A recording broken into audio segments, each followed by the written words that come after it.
কে বেশি দ্রুত, চিতাবাঘ নাকি বিশ্বের দ্রুততম গাড়িগুলোর মধ্যে একটা? একজন মানুষ কি লড়াইয়ে ভালুককে হারাতে পারবে? একটা বাঘ কি ওয়ার্ল্ড রেকর্ডধারী হাই জাম্পারকে হারাতে পারবে? আমরা এই সব কটা প্রশ্নের উত্তর দেব আর শুরু করব পৃথিবীর সবথেকে শক্তিশালী মানুষকে দিয়ে। ওর শক্তি আমরা পরীক্ষা করব একটা 227 কেজি ওজনের সিংহের বিরুদ্ধে টাগ অফ ওয়ার দিয়ে। তুমি কি আর কিছু বলতে চাইবে? না, করে দেখাবো। 3, 2, 1, শুরু করো। ঠিক আছে, খেলা শুরু হয়ে গেছে। ও মাই গড, ওর মুখটা দেখো। ষাটটা শক্তিটা ও দেখো। মাই গড। সিংহটা এখন লিটারালি বিশ্বের সবথেকে শক্তিশালী মানুষকে ধরে রেখেছে। দাঁড়াও, ও কি করছে? সিংহটা কি ঘুরে দাঁড়ালো? মনে হচ্ছে ও ব্রায়ানকে ক্লান্ত করার চেষ্টা করছে। এই দেখো, ব্রায়ান আসল প্লেনকে টানছে, কিন্তু এখনো এই সিংহটাকে টানতে পারছে না।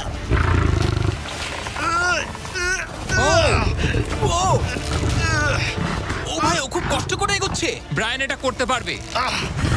ও ঠিক আছে, ঠিক আছে।